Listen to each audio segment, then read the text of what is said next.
The morning Ruthie Callahan left her home for the last time, she didn't cry. She had decided that the night before, lying in the dark in the bedroom she had slept in for 31 years, listening to the house breathe around her the way old houses do, the creak of the settling floor near the hallway, the particular tick of the baseboard heater in winter, the way the wind came off the ridge and pressed against the east window just enough to make the glass hum. She had decided she would not cry because she had already spent 2 weeks doing it quietly in that same dark, and it hadn't helped a single thing. If you're enjoying this story so far, don't forget to hit the like button and subscribe. Drop a comment telling me where in the world you're watching from. I love hearing from you. She got up at 5 in the morning, made coffee, fed Biscuit, her 12-year-old Beagle, who ate his breakfast with the same unhurried dignity he brought to everything, his long ears pooling on either side of the bowl, his tail moving in a slow, certain arc. She washed her mug and set it on the drying rack. She put on her coat. She picked up the one suitcase her daughter Karen had left at the foot of the stairs the night before, a large rolling bag in navy blue that had never belonged to Ruthie, bought new for the occasion, which struck Ruthie as both practical and deeply sad. She clipped Biscuit's leash to his collar. She walked to the front door. She stood there for a moment with her hand on the knob. Behind her, the house waited. 31 years of breakfasts and arguments and birthdays and silences. The kitchen where she had canned tomatoes every August. The back porch where she and Gerald had sat with iced tea on summer evenings, not always talking, not needing to. The hallway where she had measured her children's heights against the doorframe in pencil every year until they told her they were too old for it. And she had kept the marks anyway, never once painting over them. She did not look back. She opened the door, stepped through, and pulled it shut behind her. Karen's car was idling in the driveway.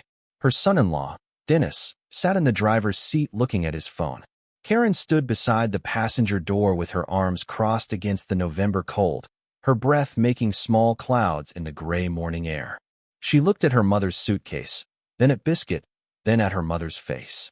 Something moved across Karen's expression, guilt, maybe, or the shadow of it, and then it was gone, smoothed over by the particular blankness of someone who has already made their decision and doesn't want to revisit it.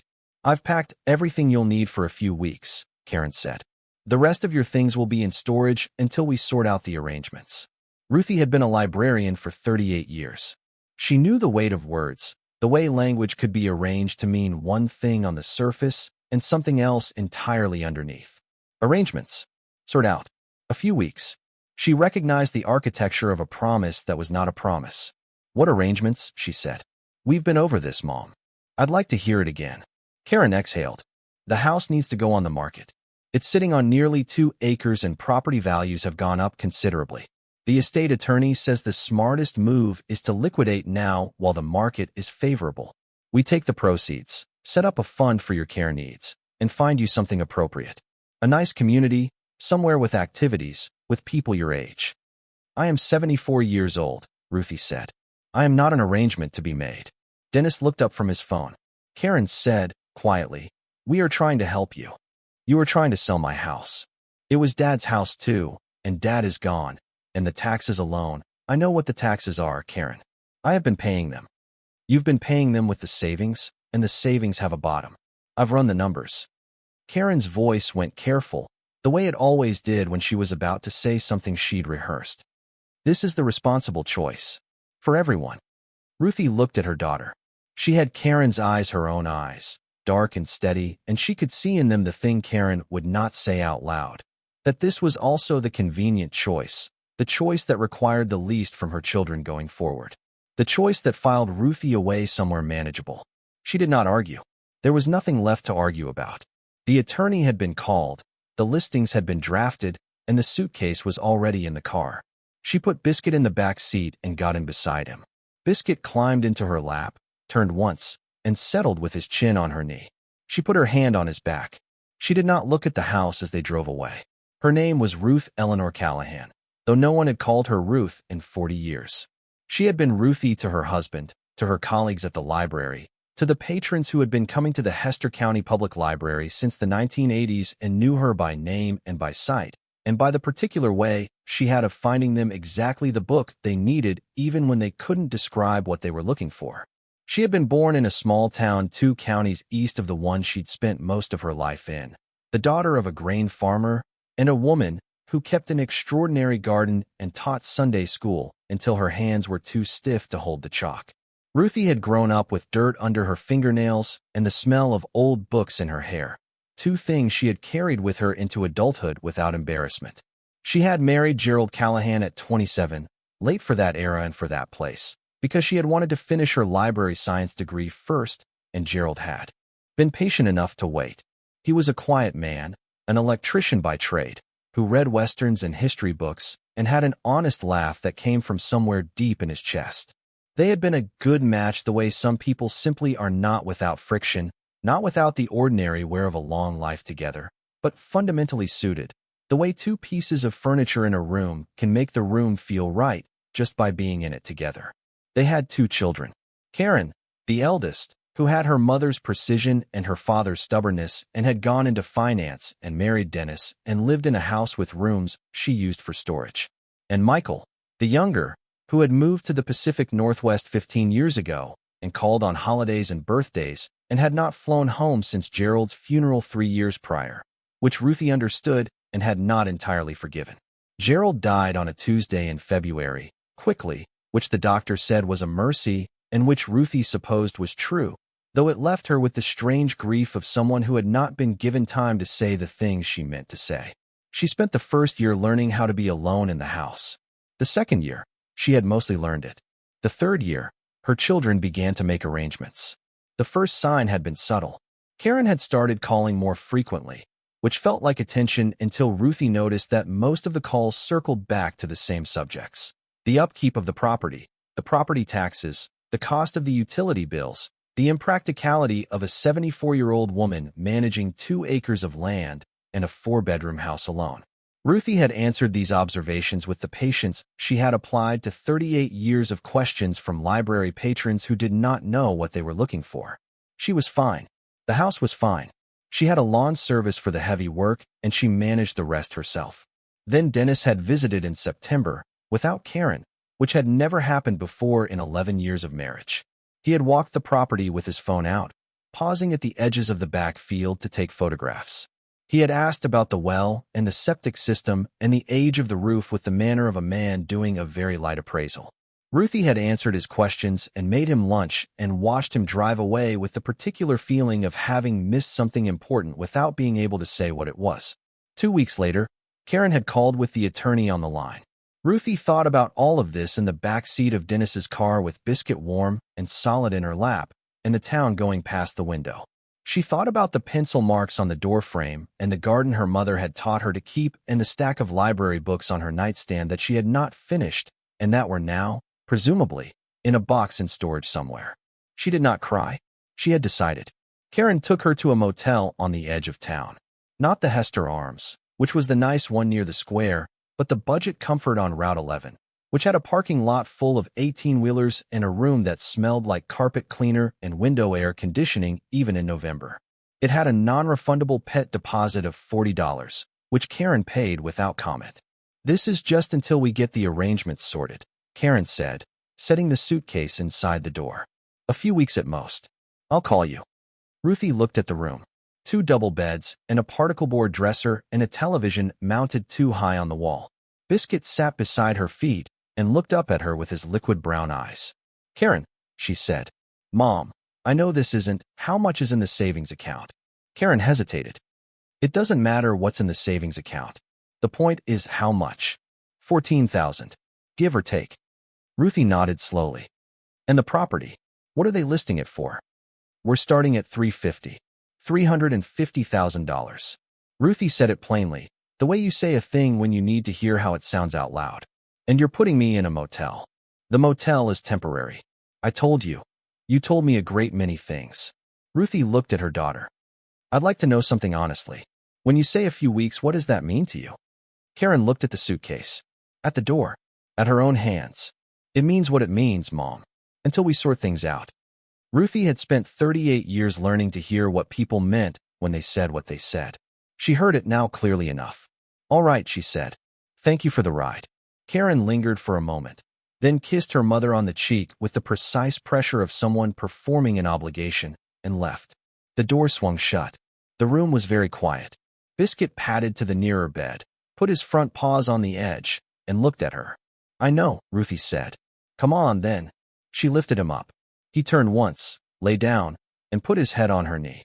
She sat beside him in her coat in the budget comfort motel on Route 11 and looked at the wall and did the arithmetic of her life. $14,000. A motel room at $62 a night, which was the rate she'd seen on the sign outside. The pet deposit already gone. She had her monthly Social Security, $940, which had covered the incidentals when Gerald's pension was covering the rest, and which now had to cover everything. She had no car Gerald had driven until the end, and the car had been sold after the funeral because Karen said it made sense. She had Biscuit and a suitcase and 38 years of knowing where to find things. The arithmetic was not good. She called Michael that evening from the room.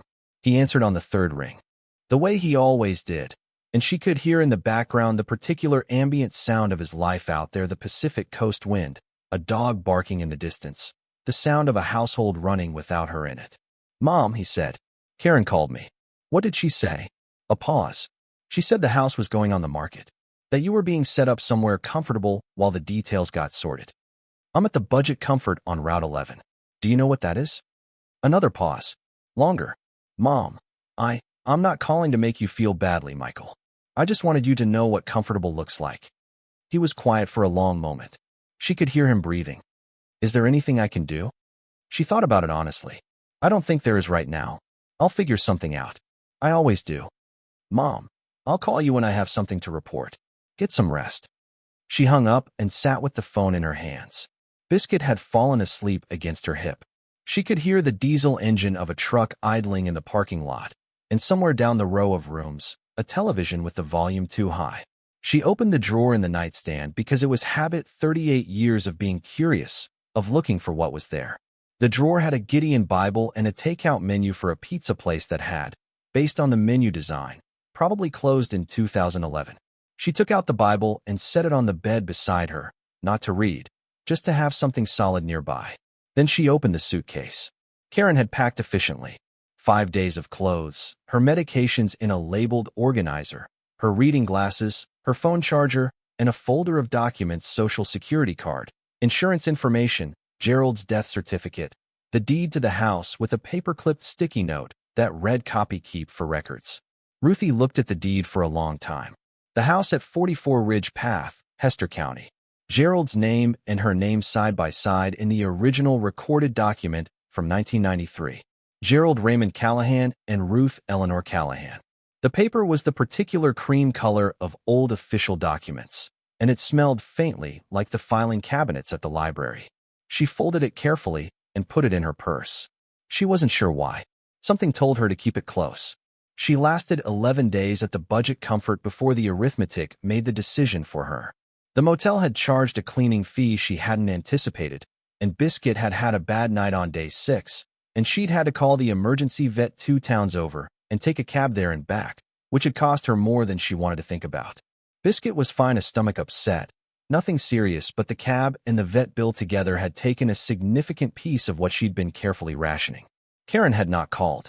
Ruthie had called once, on day 5, and gotten voicemail. She left a message that was brief and civil and did not say any of the things she was actually thinking, because she had been civil all her life, and she did not intend to stop now. Karen had texted back 3 hours later. "Things moving forward on the property side. We'll be in touch soon." On the 12th morning, Ruthie got up at 5. She fed Biscuit. She made instant coffee with the in-room machine. She sat at the small table by the window and looked at her notebook, where she had been keeping a running record of her expenses and what remained.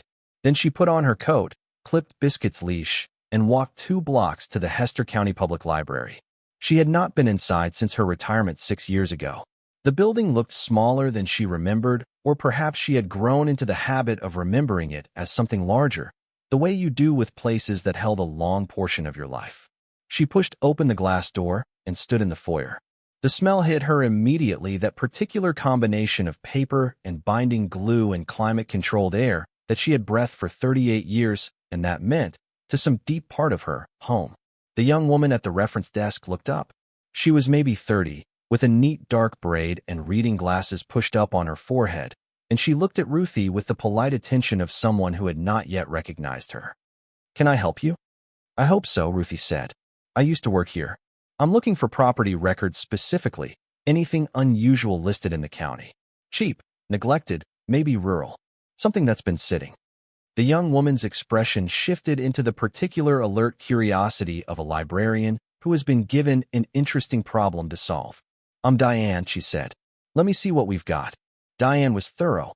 She pulled the county assessor's database, the tax delinquency listings, and the annual surplus property register, which most people didn't know existed and which listed properties the county had taken over for unpaid taxes and was holding until they sold or were disposed of. She printed out a list and laid it on the desk between them. Most of the properties were lots without structures, parcels of land in various states of encumbrance, useful mainly to developers. 3 were commercial buildings in various stages of disrepair. And then, near the bottom of the list, there was one that made Ruthie stop. A residential structure. Rural Route 9, 12 miles northeast of town, up into the foothills where the road narrowed and the trees got dense. Listed as uninhabitable. Assessed at a value of $4,000. On the county's delinquency register for the past 9 years, with a note that read, "No takers at minimum sale price." Minimum sale price, $400. "What does uninhabitable mean exactly?" Ruthie asked. Diane looked at the screen. "Usually it means the county inspector flagged it, but they don't necessarily demolish these. Rural properties especially. Sometimes it's a roof issue, sometimes it's structural, sometimes it just means it's been empty long enough that the records defaulted to that status." She paused. "It doesn't mean the building is gone, just that nobody's touched it in a while. Does it say anything else about it?" Diane typed a query. "There's an old file note from 2003. It belonged to a woman named Vera Dunhill. She was the last registered owner. Passed away without a will, no surviving relatives on record, so it went to the county. There's a handwritten note here from a field officer says the structure is a single-family residence, wood frame, 2 stories, original construction probably 1940s. He noted a stone outbuilding on the property." And Diane paused, squinting at the screen. "This is interesting. He noted that the front door was padlocked from the outside, and when he couldn't get in through any window, he filed it under uninhabitable by default.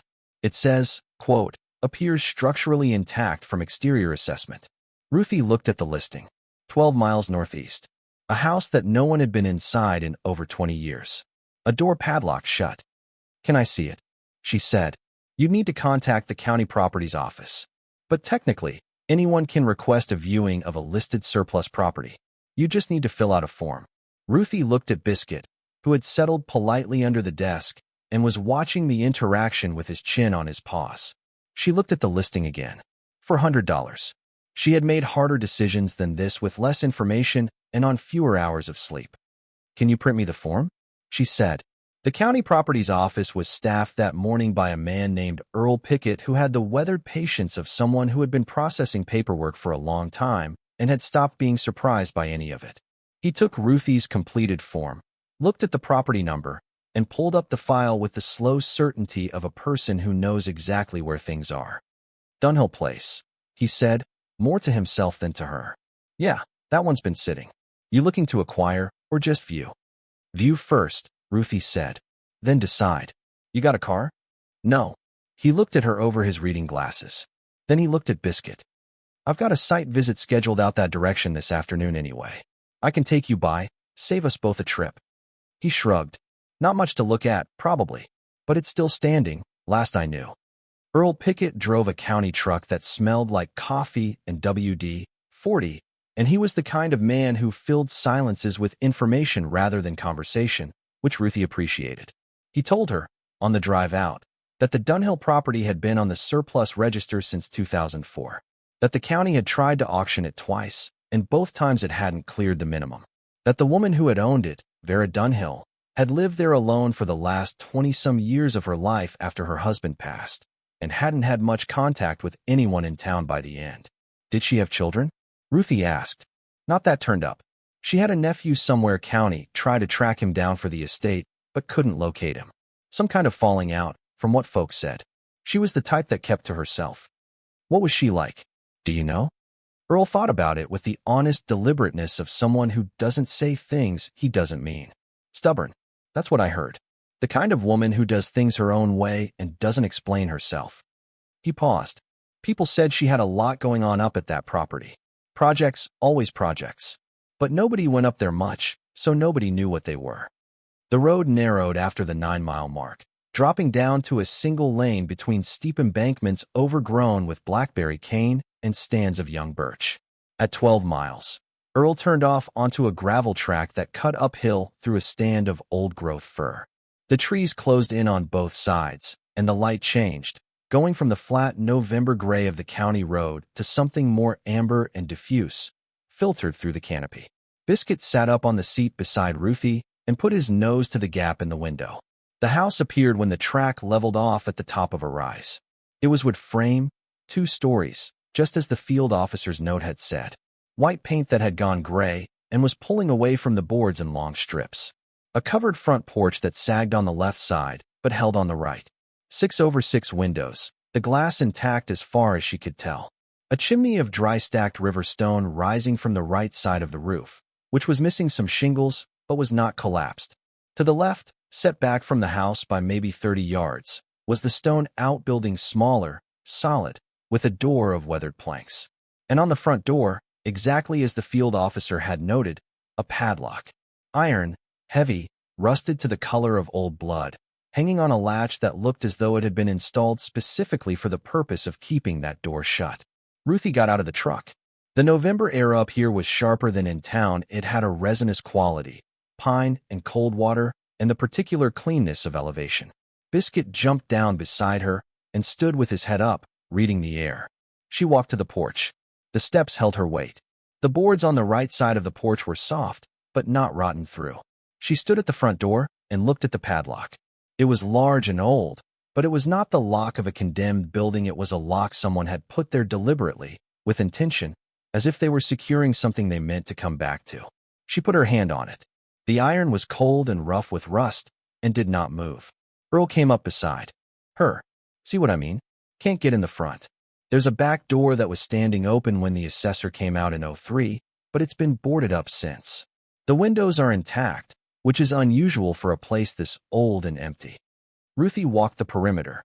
The back door had been boarded with 2x4s nailed horizontally. The boards were weathered but solid. She looked through the side windows. The glass was dirty, but she could see through it into a dim interior, a room with a stone fireplace, a wooden floor. No obvious signs of interior collapse. No visible water damage on the ceilings from what she could see through the grimy glass. She went to the stone outbuilding. Its door was not padlocked, but latched with a simple iron bar that lifted easily. She pushed the door open. Inside, stone walls, an earthen floor, a set of wide wooden shelves along one wall, and a very old wood stove in the corner. Dark and cold, but dry. No sign of animals having gotten in, which surprised her. She came back to where Earl was standing and looked at the house. For $100, she said. That's the minimum. You could probably offer $350 and they'd take it.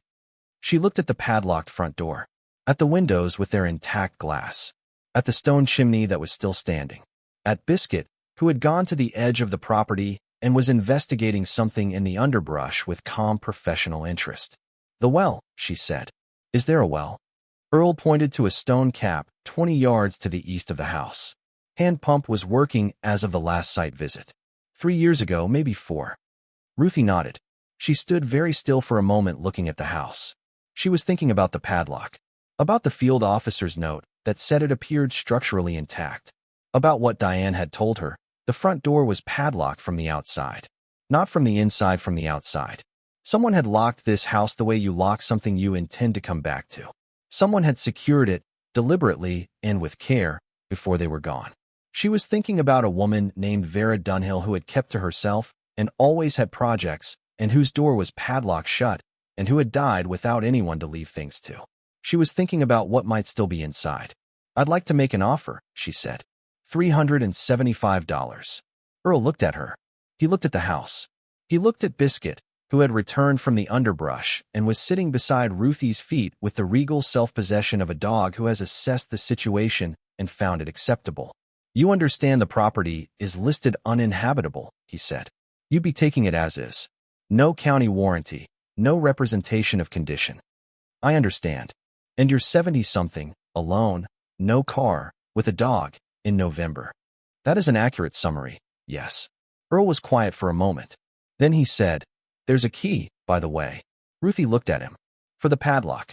It was filed with the property records when the estate went to the county. It's in a tagged envelope in a drawer in my office." He paused. Nobody ever asked about it before. Ruthie looked at the padlocked front door, at the iron lock that no one had opened in over 20 years. "I'll take the key," she said. "And the house." Earl Pickett drove her back to town that afternoon and did not say much on the way, which she appreciated. He was the kind of man who understood that some decisions needed quiet around them to settle properly. He dropped her at the county properties office, processed her offer at his desk with the unhurried precision of someone who had filed 1,000 of these and treated each one with the same plain seriousness. And when the paperwork was done and she had written a check from the account Karen didn't know, she kept a small personal account she had maintained since 1987, separate from the household finances. The kind of quiet independence a woman builds into her life without making an announcement. About it, Earl went to his filing cabinet and came back with a small manila envelope. He set it on the desk between them. It was labeled in faded ballpoint, Dunhill, V. Property Key. Surplus File 2004-118. Ruthie picked it up. She could feel through the paper the shape of the key inside, long, old-fashioned, the kind with a bow at one end and a simple bit at the other. Heavy for its size. "Has anyone ever opened that?" she asked. "Not through this office," Earl said. "It came in with the estate paperwork. Far as I know, nobody's touched it since." She put the envelope in her purse next to the folded deed to her old house. Then she thanked Earl, clipped Biscuit's leash, and walked back to the Budget Comfort on Route 11 for what she had already decided would be her last night there.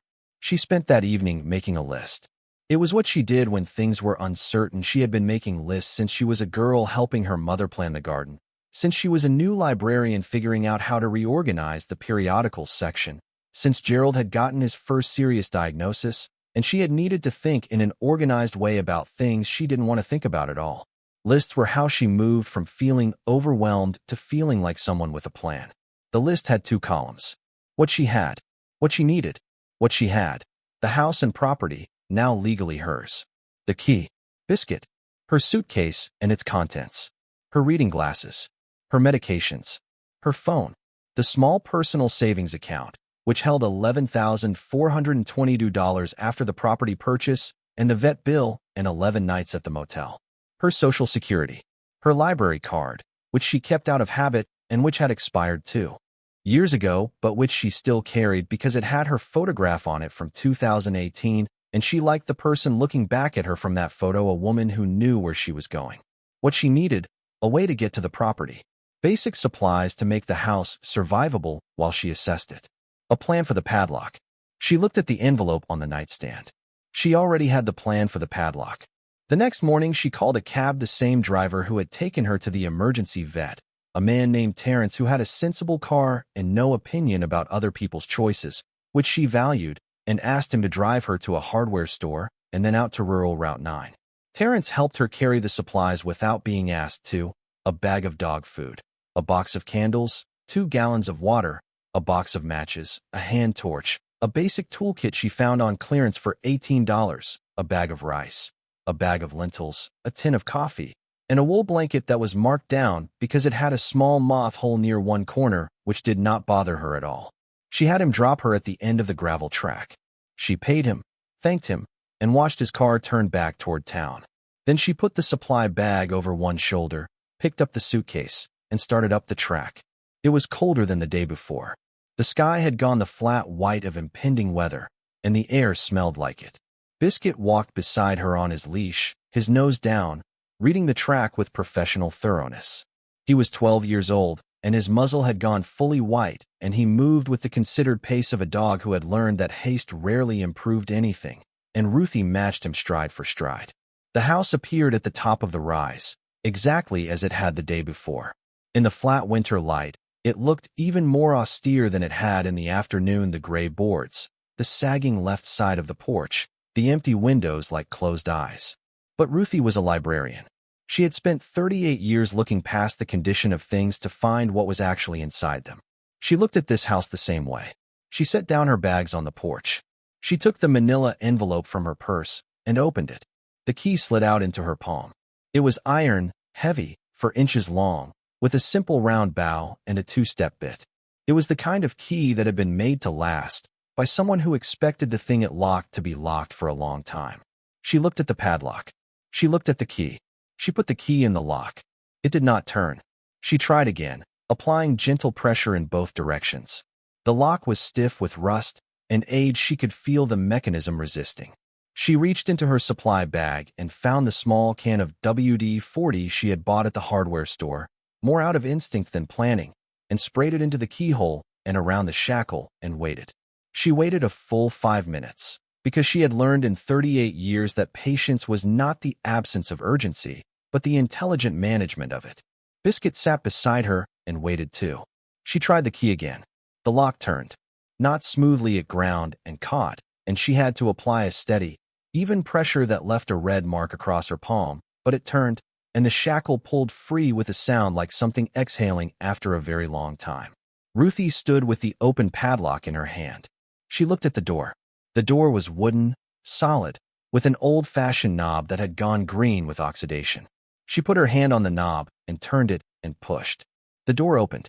The air that came out was cold and dark and still, the air of a space that had been sealed for a very long time, not unpleasant, not damp or rotten, but dense with the particular quality of enclosed time, like the air inside a book that has been kept shut on a shelf for decades. She stood in the doorway and let her eyes adjust. The front room came slowly into focus. A parlor of some kind, a low couch with faded upholstery, a braided rug on the wooden floor, a stone fireplace taking up most of the far wall, a wooden rocking chair angled toward the hearth, a side table with a ceramic lamp, no bulb, the electrical cord coiled neatly beside it as if it had been deliberately disconnected. On the mantelpiece, a row of objects she could not yet make out clearly in the dim light. She did not go in yet. She stood in the doorway and looked, the way she always looked at a new book before she opened it, because first impressions mattered and she did not want to miss anything. The floors were dusty but intact. The ceiling showed no water stains that she could see. The windows were dirty but unbroken, which was extraordinary for a structure this age, and this long abandoned. Someone had either been very lucky or had installed very good glass. The wallpaper was old, a faded pattern of small flowers, lifting at the seams in a few places, but otherwise holding. There was a wooden staircase on the right side of the room, its banister dark with age, and there were books. Bookshelves on either side of the fireplace, floor to ceiling, filled with books.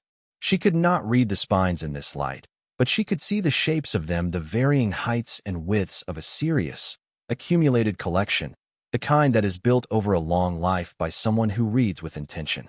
Ruthie stepped inside. She spent the rest of that first day learning the house the way she had always learned things, methodically, without rushing, paying attention to what she found before she decided what it meant. She moved through each room with her hand torch, taking stock. The front parlor with its books and its fireplace. A small dining room behind it, with a table and 4 chairs and a sideboard that held china she did not touch. A kitchen at the back of the house with a cast-iron wood stove, a deep sink, and a hand pump connected to the well. She tested it, and after a minute of working the handle, got a stream of clear cold water that she let run onto the stone floor until she was sure it was clean. The pump worked. She stood in the kitchen and allowed herself one full breath of relief. Upstairs, 2 bedrooms and a narrow bathroom with a clawfoot tub that would need the pipes checked before she ran water through them. The larger bedroom had a bed with an iron frame and a bare mattress, still covered by a sheet that had gone yellow with age, but that was neither wet nor moldy. The smaller bedroom was being used as a study, a desk under the window, more bookshelves, a filing cabinet. Everything was covered in a layer of dust that was years deep in some places. But nothing was broken. Nothing had collapsed. The windows were intact on every floor. The roof was sound, she could tell from the ceilings, which showed no staining, no warping, no sign that water had ever gotten in. In a house that had been sitting empty for over 20 years, this was remarkable. Somebody had taken very good care of this place before they left it. And then they had locked the door.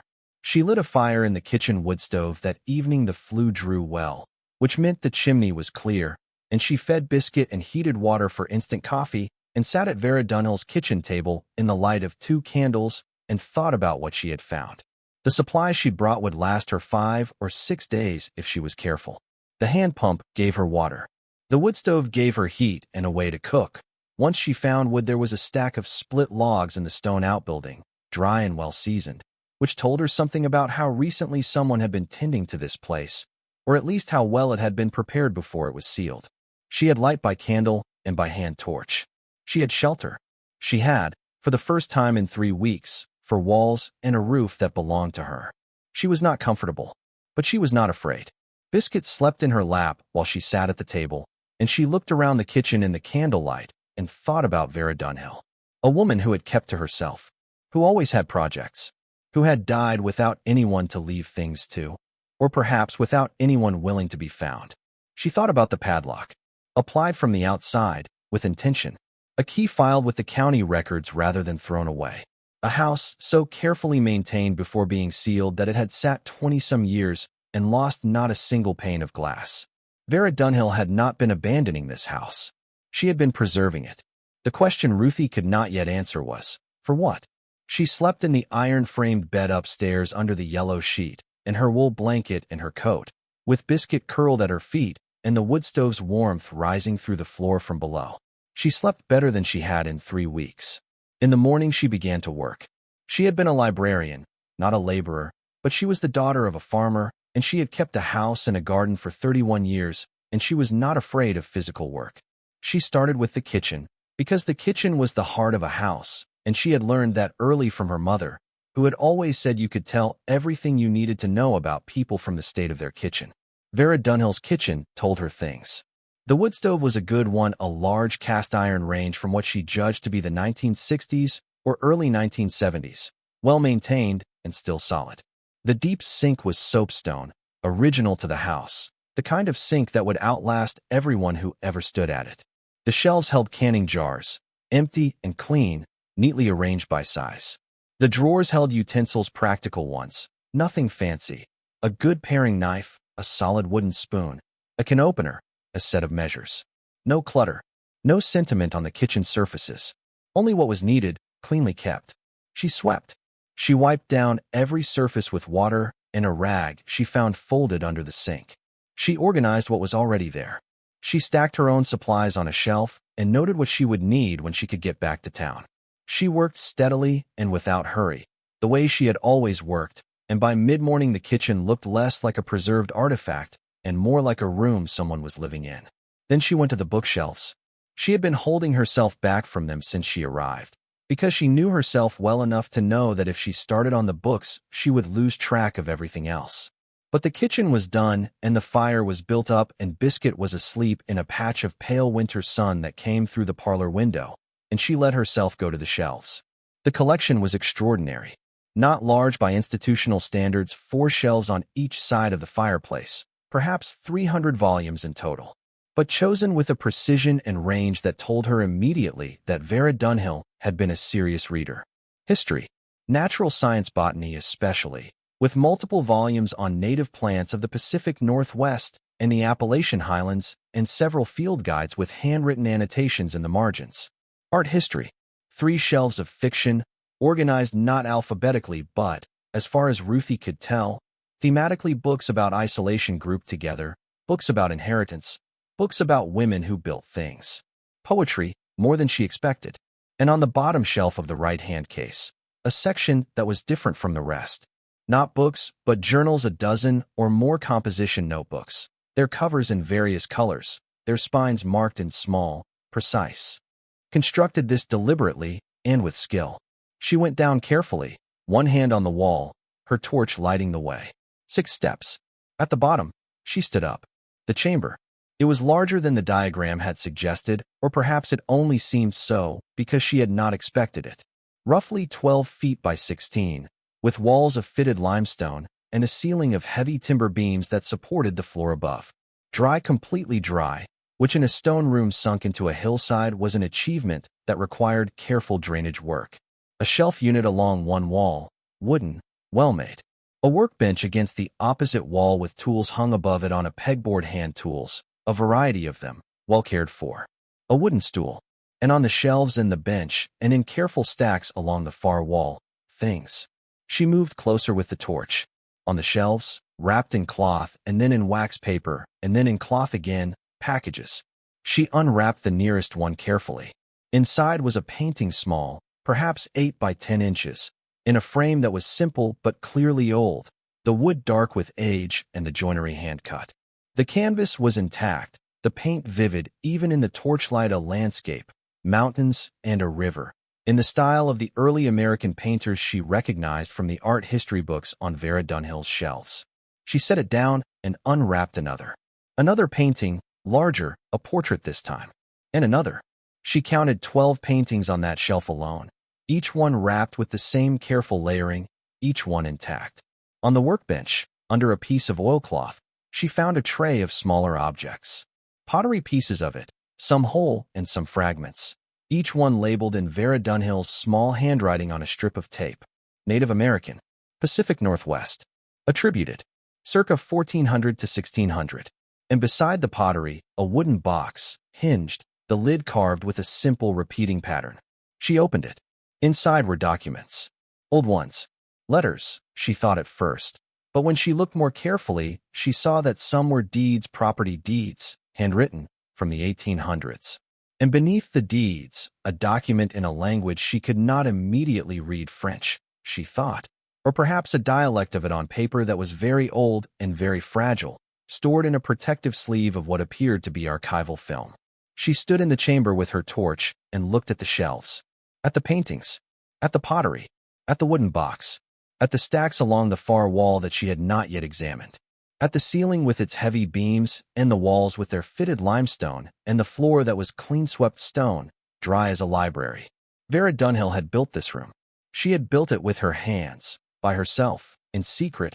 Over years, the drawings in the upstairs filing cabinet had shown the construction in stages, which meant she had planned it out, dug it out, fitted the stone herself, or with help she had kept quiet.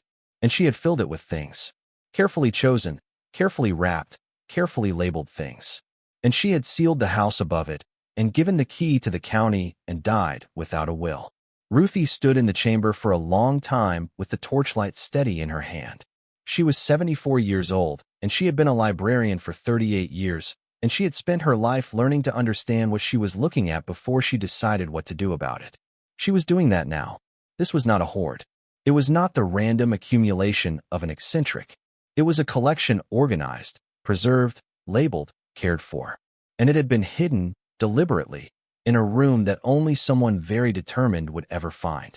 She thought about the key in the county records, tagged and filed and left there, available to anyone who knew to ask for it. Not hidden. Waiting. She thought about what Earl Pickett had said. Vera Dunhill had no surviving relatives. No one to leave things to. The county had tried to track down a nephew and couldn't find him. She thought about herself. About the library card in her purse and the deed to her old house and the key that had turned in the padlock after 20 years because she had been patient with it. She thought about the word on the diagram. The chamber. Not a secret, exactly. A vault. A library, in its own way. Left for someone who knew how to find it. If you're hooked on this story, make sure to subscribe and turn on notifications so you never miss an upload. Your support means everything and helps me bring you more emotional stories like this one.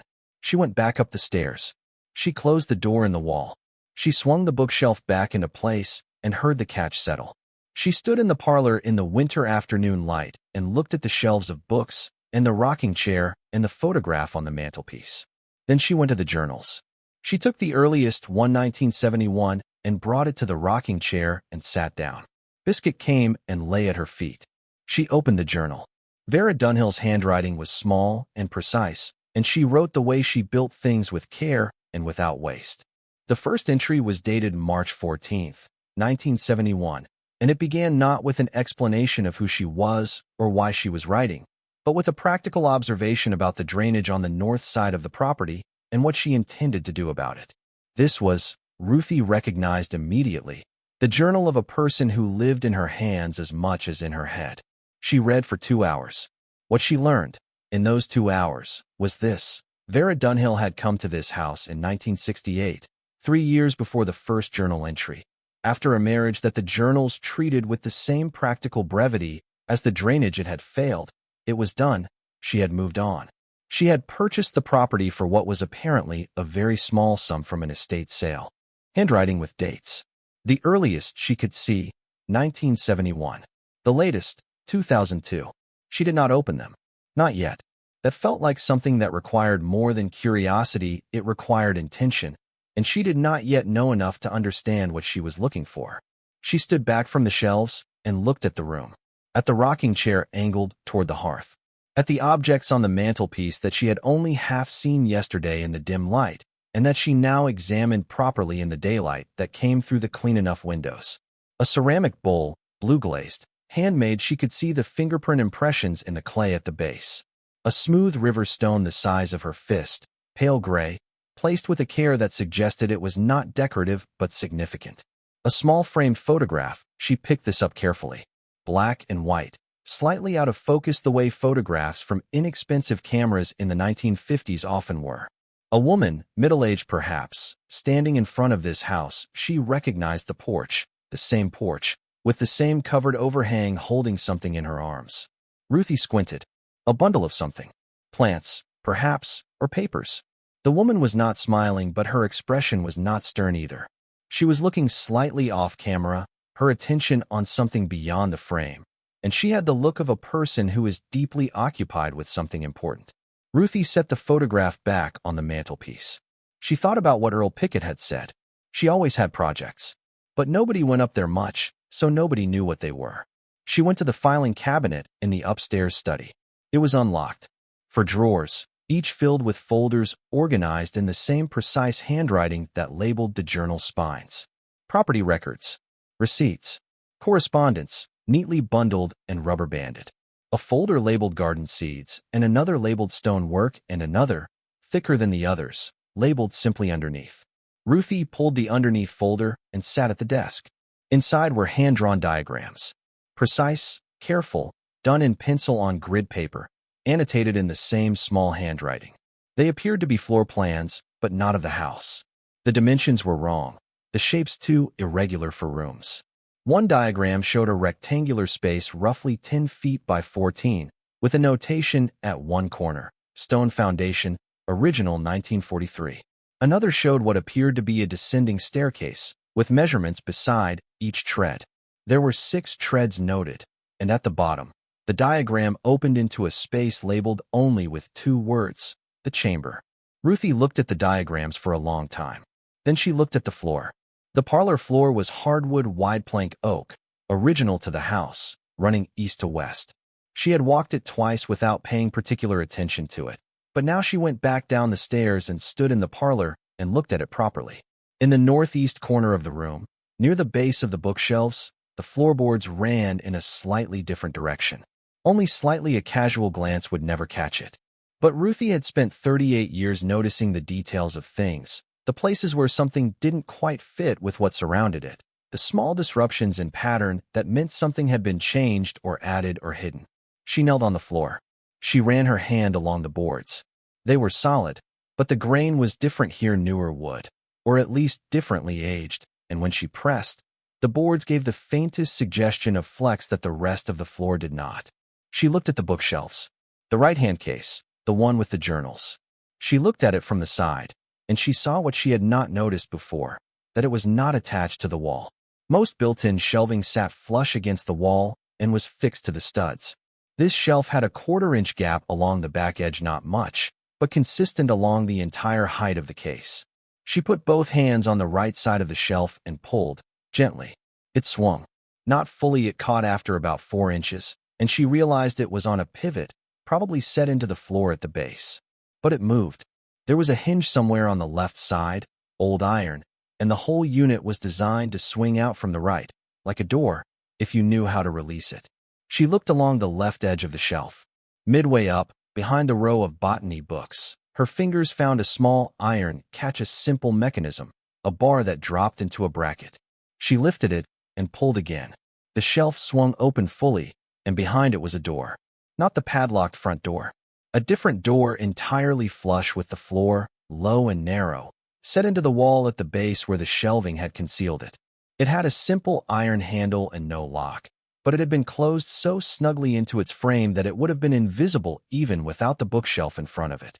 Beyond the door, in the beam of her hand torch, she could see the top of a staircase. 6 steps down, just as the diagram had shown. And at the bottom of those steps, darkness. Ruthie sat back on her heels and looked at what she had found. Her hand was steady on the torch. Her breathing was even. She had the feeling she sometimes got in the library when she was looking for something and the catalog led her somewhere unexpected, the feeling of standing at the edge of something that was about to change the shape of what she knew. She looked at Biscuit. He had come to stand beside her, his nose working the air that came from the open door, cool, dry air with a faint mineral quality, like stone and old earth. "All right," she said. She went through the door. The staircase was narrow and the treads were stone-cut and fitted, not rough fieldstone, which told her someone had. Because no one wanted a house 12 miles up a mountain road with no electricity and a hand pump for water and a history she did not yet know. She had built the electricity herself, with help from books and from a retired electrician in town who she referred to only as H, and who seemed to have been the closest thing she had to a friend. She had planted the garden. She had maintained the house. And she had, beginning in the early 1970s, started collecting. The collection had begun, as Ruthie understood it from the journals, with a painting. A small landscape that Vera had found at an estate sale in the next county, recognized as something more significant than the estate had realized, and bought for $12. She had spent the following months researching it in the county library. Ruthie felt something shift in her chest reading this, and had eventually identified it as the work of a minor Hudson River School painter whose work was held in several museum collections. She had not sold it. She had kept it. And then she had kept the next one. And the one after that. It was not greed. The journals were clear about that. So clear that Ruthie believed it. It was something closer to stewardship. Vera Dunhill had a particular eye, developed over decades of study, for things that had been undervalued, overlooked, misattributed. She found them at estate sales and country auctions and the occasional flea market, always for small sums, because the people selling them did not know what they had. She bought them. She researched them. She documented them. The journals were full of her research notes, meticulous and thorough, and she stored them in the chamber she had built with her own hands over 3 years of weekends in the early 1970s, digging into the hillside, fitting the stone, building the shelves, managing the drainage. She had never sold a single piece. The last journal, 2002, Ruthie took down next and read from the final entries. Vera had been, by then, in her late 70s. The handwriting was still precise but slower, the letters slightly larger. The final pages described a health decline that she treated with the same practical brevity she applied to everything else. It was happening. She was managing it. She had made arrangements. The last entry, dated September 4th, 2002, was 3 sentences long. The chamber is sealed and dry. Everything is documented. Someone will find it who knows what to do with it. Ruthie read those 3 sentences twice. Then she closed the journal and sat in the rocking chair with it in her lap, and the autumn light going thin through the parlor windows and Biscuit breathing steadily at her feet. Someone will find it who knows what to do with it. She looked at the bookshelf that was also a door. She looked at her hands, the hands of a woman who had spent 38 years knowing where things were and what they meant and what they were worth. She looked at the photograph on the mantelpiece, at the woman standing on the porch of this house, holding something in her arms, her attention fixed on something beyond the frame. Ruthie understood, sitting in that chair, what Vera Dunhill had been doing with the last 20 years of her solitary life in this house on the mountain.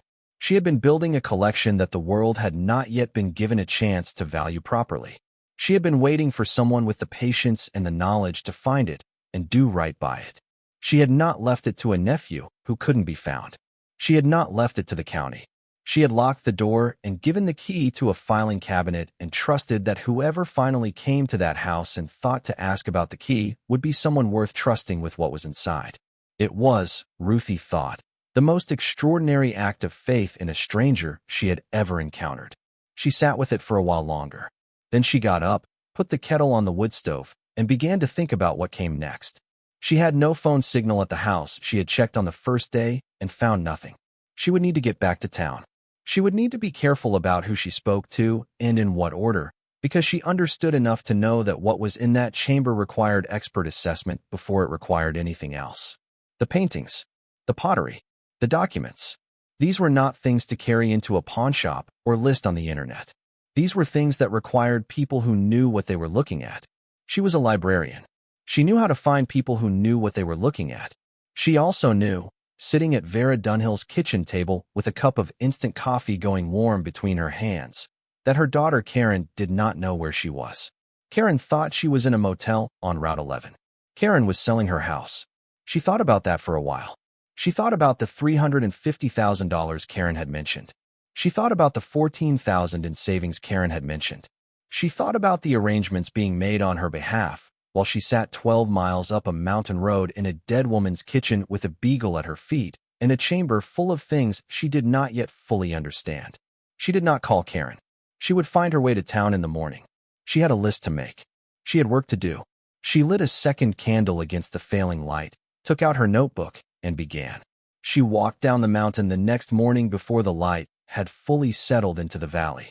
Biscuit walked beside her on his leash, steady and unhurried, his breath making small clouds in the cold air. She had packed her notebook, her phone, and the folder labeled underneath, which she had taken carefully from the filing cabinet and wrapped in a piece of oilcloth she found in the kitchen drawer. She had also taken one of the journals, not the earliest and not the last, but one from the middle years, 1986, chosen because the spine was slightly thicker than the others and suggested it contained more than routine entries. She did not know yet what she was looking for, but she had learned, in 38 years of finding things for other people, that you did not always know what you needed until you were holding it. Terrence was at the diner on Main Street when she called from the edge of Route 9, where the signal finally caught. He came without questions and drove her to the county library, where Diane was already at the reference desk with her reading glasses pushed up and a cup of coffee at her elbow. Diane looked at Ruthie at the notebook, the oilcloth folder, the expression on her face, and said, "You found something. I need your help finding some people," Ruthie said. "Specifically, I need an art appraiser with museum credentials, someone who specializes in early American painting, and someone who works in Indigenous material culture Pacific Northwest, pre-contact, and possibly an archivist who handles historical documents." Diane set down her coffee. She looked at Ruthie over her glasses with the particular expression of a librarian who has been given a problem worth solving. "Sit down," she said. "This is going to take a few hours." It took most of the day. Diane was thorough, and she knew how to find people, not the obvious ones, not the names that came up first in a general search, but the right ones, the people with the specific expertise and the institutional affiliations that would matter. By late afternoon, they had a list of 4 names, and Ruthie had spoken on the phone to 2 of them. The first was a woman named Dr. Catherine Marsh, senior curator of American paintings at a university art museum 4 hours south. Ruthie described what she had found carefully, without specifics, the way you describe something you do not yet fully understand, and Catherine Marsh listened without interrupting, which was itself a mark in her favor. When Ruthie finished, there was a pause. "The paintings are wrapped in wax cloth," Catherine said. "Not plastic, not newspaper. Wax cloth." "Yes. And they've been in a stone chamber with managed drainage for approximately 20 years. More than 20. Probably closer to 30, based on what I've read of the owner's records." Another pause. "Mrs. Callahan, I can be there on Thursday."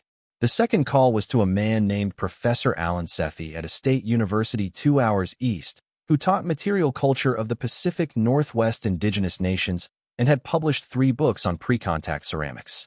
He asked Ruthie a series of questions she could not fully answer because she had only seen the pieces briefly by torchlight and had not wanted to handle them more than necessary. But she described the labels in Vera's handwriting, the attributions, the date ranges, and Sethi was quiet for a moment and then said, "Those labels. Did she cite her sources?" "There are cross-references in her journals. Quite detailed ones." "I'll come Friday," he said. "Can you make sure nothing is moved before I get there?"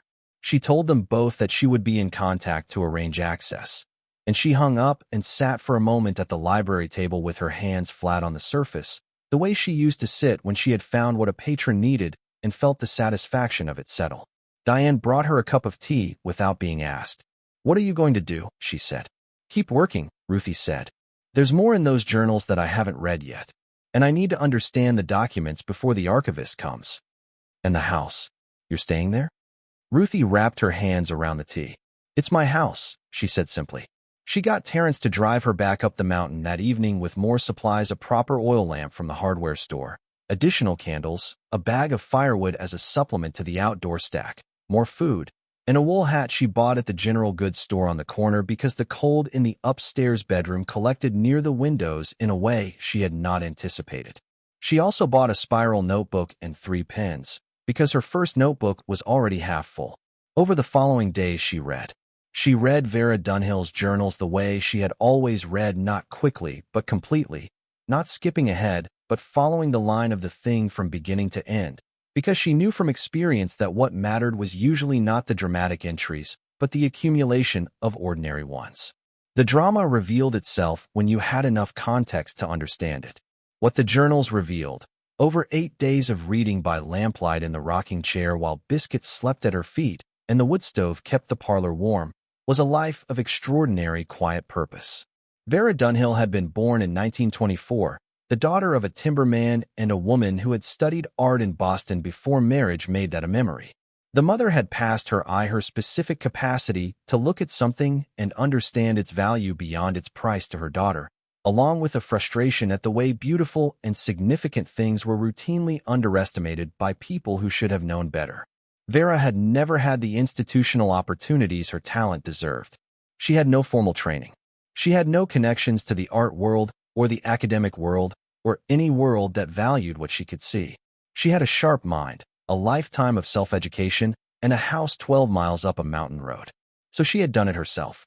For 30 years, she had attended estate sales and country auctions across 4 states, always driving her old truck, always paying in cash, always keeping her own counsel.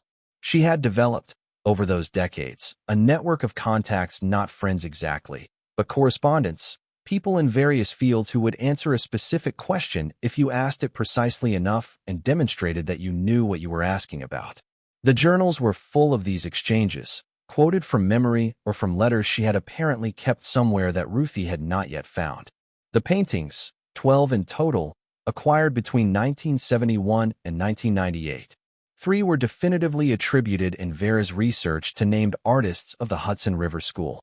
2 more she had traced to a woman painter working in the 1880s whose work had been exhibited under a male pseudonym and had largely vanished from the record.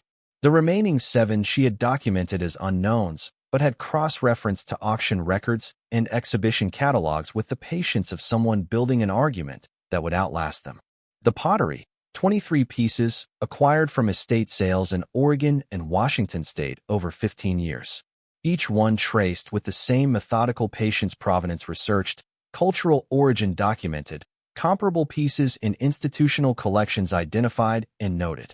Vera had written, in the 1989 journal, a passage that Ruthie read twice. These things were taken from the people they belonged to. I cannot give them back, but I can make sure they are not lost further, and I can leave a record clear enough that someone else can complete what I cannot. The documents. This was where the journals became most careful and most cryptic. Vera described acquiring a collection of papers from the estate of a lawyer who had died in 1983, a man whose family had held the papers for 3 generations without understanding what they were. The papers included, according to Vera's research, a series of letters and agreements from the 1840s related to a land transaction in the Oregon Territory documents that had legal and historical implications she had described but had clearly felt unqualified to fully assess. She had stored them in archival sleeves, documented them as carefully as she could, and noted in the final pages of the 1995 journal, "These need a proper archivist. They are beyond what I can do for them alone." Ruthie read that entry and thought about Vera Dunhill sitting in this same house, in this same chair perhaps, looking at documents she recognized as important and knowing she could not fully serve them by herself, knowing she was not the last stop, knowing someone else would have to complete the work. On the 8th day, she found the letter. It was in the back of the 2001 journal, folded into the inside back cover and sealed with a strip of tape that had dried and partially released at one edge. It was addressed, in Vera's handwriting, to no one. Or rather, to a salutation that read, "To whoever finds this house, and stays long enough to look. Ruthie opened it carefully. The letter was 2 pages, written in the same small, precise hand as the journals, but slower, more deliberate. The letters formed with the care of someone who knew this would be the last time they wrote something important. It began without preamble. I am writing this in the fall of 2001. I am 77 years old, and I am not well, and there are things I need to say to someone even if I don't know who that someone will be. I have spent 30 years collecting and documenting objects that the world has undervalued or overlooked or simply forgotten about. I did this because I could see what they were and no one else seemed to want to look properly. I did not do it for money, though I have always understood that money would eventually be necessary to complete what I started. I did it because I believe that things of genuine value do not stop being valuable just because no one is paying attention to them. I have no children. My nephew and I have not spoken in 11 years, and I do not expect that to change. I have thought carefully about what to do with what I have gathered, and I have decided to trust a process rather than a person. I am leaving the key where it can be found by anyone who asks for it. I am locking the door so that the casual or the careless will pass by. If you are reading this, you are not casual. You were not careless. You asked for the key, and you used it, and you stayed long enough to find the journals, which means you are the kind of person who understands that the meaning of a thing is in its whole story, not just its surface. Here is what I want you to know. The paintings in the chamber are real. 3 of them are worth a significant amount of money in any current market. 2 more will require additional scholarship to establish definitively, but the research in my journals is, I believe, sufficient to begin that process. The pottery must be returned to the nations it came from.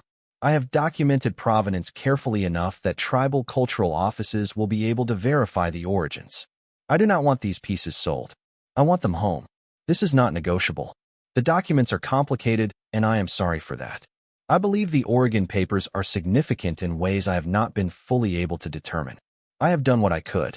Please find someone qualified to do the rest. Whatever value the paintings and other items ultimately represent after the pottery is returned and the documents are properly placed, I ask only this: that some portion of it be used to ensure that the house and property are maintained as a place where people can do the kind of careful, patient work I did here. Not a museum, not an institution, just a place with a door that opens for people who know how to look for what's been overlooked. I don't know who you are. I don't know how you came to be here, but you found the key, and you found the door, and you stayed. That is enough. I trust you. Vera Dunhill, October 12, 2001. Ruthie sat with the letter in her hands for a long time. The fire had gone low. Biscuit had moved from the floor to the couch at some point while she was reading, which she had told him not to do and which she did not address now because it seemed beside the point. She had been a librarian for 38 years. She had spent her life believing that the right thing in the right hands at the right time was not luck, but the result of careful tending someone, somewhere, making sure the thing was findable by the person who needed it. She had believed this abstractly, as a professional philosophy. She was sitting in it now, concretely, as a life. She was 74 years old. Her daughter had sold her house. She had come to a sealed building in the woods with $400 and a Beagle and a suitcase, because she had asked the right question in the right place, and because she had been patient with a rusted lock. She had stayed. She had looked. She had read every word. And now she was holding a letter written by a woman she had never met, addressed to her not by name, but by everything she was trusting her with 30 years of work and the decision of what to do with it. She folded the letter carefully and put it in her notebook. Then she added a page to her list. Thursday came. Catherine Marsh arrived in a university vehicle with a graduate student and a case of archival equipment: white cotton gloves, a portable daylight lamp, a digital camera, a moisture meter. She was a compact woman in her 50s with close-cropped silver hair and the particular manner of an expert who has seen a great deal and has therefore become very precise about what surprises her. She surprised easily, in the chamber. Ruthie watched from the staircase as Catherine moved through the room with her graduate student behind her, unwrapping each painting with the careful economy of someone who has done this 10,000 times and still treats each object as though it is the first. She did not speak for the first 20 minutes. She looked. She held the portable lamp at various angles. She made notes. The graduate student photographed. When she finally spoke, she said, "The 2 unsigned female works. Did the previous owner's research identify a name?" She had a candidate, Ruthie said. A painter named Eleanor Marsh. No relation, I assume. Catherine looked up. Eleanor Marsh did not exist. That was a name used by two women working in collaboration in the 1880s and 1890s who sold their work under a shared pseudonym because the market would not accept women's work under their own names.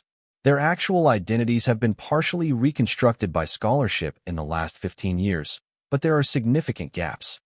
She looked at the painting in her hands. If the owner's research documented a chain of provenance for these, it may close some of those gaps. There are journal entries going back to 1978 on those two pieces specifically, Ruthie said. Detailed ones. Catherine looked at her steadily. Mrs. Callahan, who else knows what is in this room? You. Your student. A professor named Sethi, who is coming tomorrow. A librarian in town named Diane. And me. Let's keep it that way for the moment. Catherine turned back to the paintings. I need to make some calls before this goes any further. Friday brought Professor Sethi, who was younger than Ruthie had expected, late 30s, with a careful manner and the habit of crouching beside things rather than picking them up, reading them at their own level before he touched them.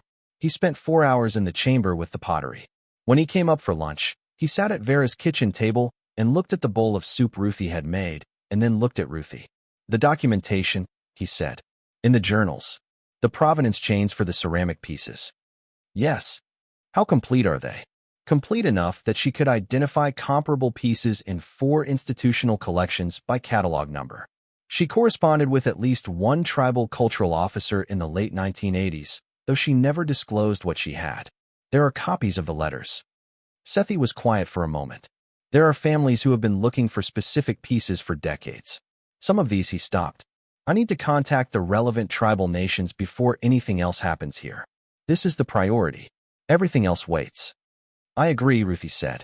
Vera Dunhill agreed too. It's in her letter. He looked at her. She left a letter. She left it for whoever found the house, and stayed long enough to look. She met his eyes. I stayed. The archivist came the following week. Her name was Dr. Rosa Fuentes, and she worked with the State Historical Society, and she put on her gloves and sat at the work table in the chamber with the Oregon documents for 6 hours without breaking for anything except 1 cup of coffee, which she drank standing up while still reading. When she finished, she came upstairs and sat across from Ruthie and folded her hands on the table. These are genuine, she said. The 1847 land agreements. There are 3 documents here that would be of significant interest to the Oregon Historical Society and likely to federal archivists. One of them, she paused.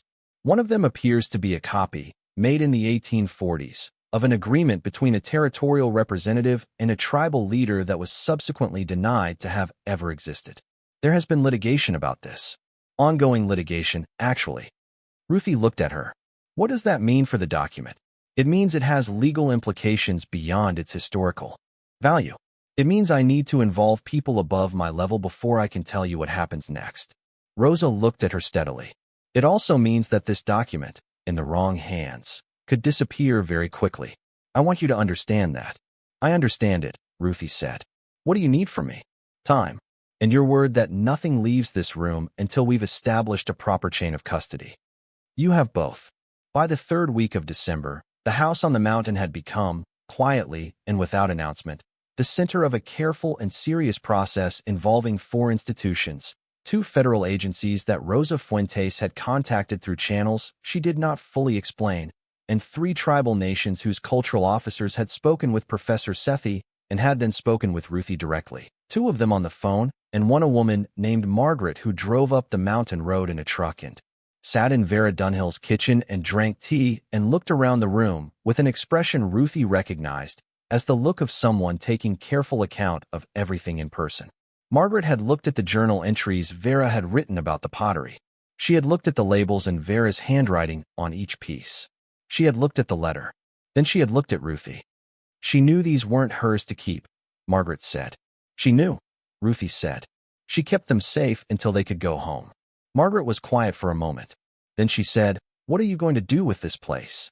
Ruthie looked at the kitchen, at the wood stove and the soapstone sink and the shelves of canning jars, at the window that looked out toward the stone outbuilding and the well and the bare winter garden beyond, at the oilcloth folder on the table and the stack of notebooks she had filled in 3 weeks of reading and thinking and making lists.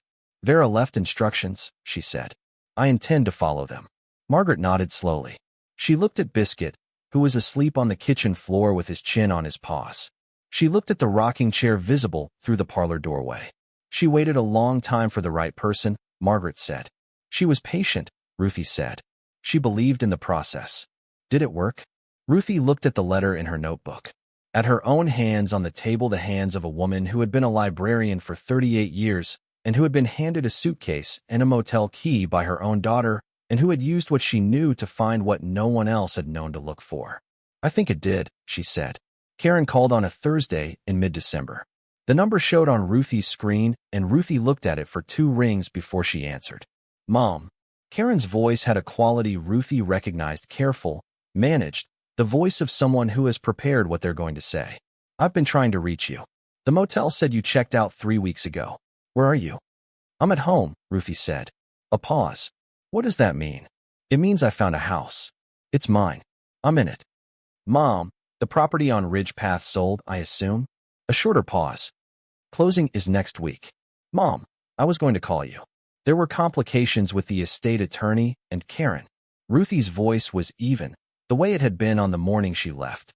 I want to tell you something, and I want you to hear it without interrupting. Can you do that? Silence. I am 74 years old. I was a librarian for 38 years. Your father and I built a life with our hands and our patience and our willingness to pay attention to things other people overlooked. You put me in a motel with a suitcase and did not call me for 3 weeks. I want you to sit with what that means while I tell you what has happened since. She told her daughter, concisely and without embellishment, what she had found. Not all of it, not the letter, not Margaret, not the federal archivists. But enough. The house, the chamber, the paintings, the pottery going home to the nations it came from. The process already underway with institutional backing. When she finished, Karen was quiet for a long time. Mom, she said finally. Her voice had changed. The careful management was gone. Are you all right? I am considerably better than all right. We didn't know, no, Ruthie said. You didn't. Another silence. Then, can I come see you? Ruthie looked out the kitchen window at the pale winter light on the mountain and the bare trees and the well cap and the stone outbuilding and all of it hers, found by patience and by asking the right question in the right place at the right time. The door is open, she said. It always will be. She hung up and sat for a moment at Vera Dunhill's kitchen table. Outside, the first snow of winter was beginning to fall soft and deliberate, settling on the roof and the garden and the padlock that sat now on the porch railing. Open, its key hanging from a length of twine tied to the door handle. She had put it there on the first morning because it seemed right, because a lock that had done its work did not need to be locked again. Biscuit came and put his head in her lap. She put her hand on his back. The fire was burning. The lamp was lit. The journals were stacked neatly on the shelf beside the ones that had always been there. Ruthie's notebooks beside Vera's. One woman's careful record beside another's. The whole shape of it visible now as what it was.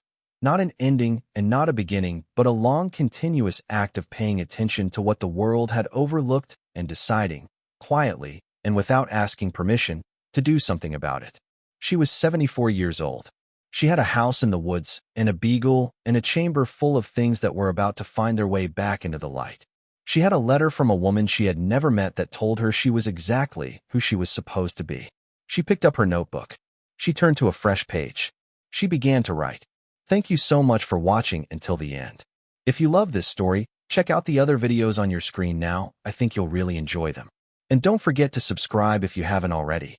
See you in the next story.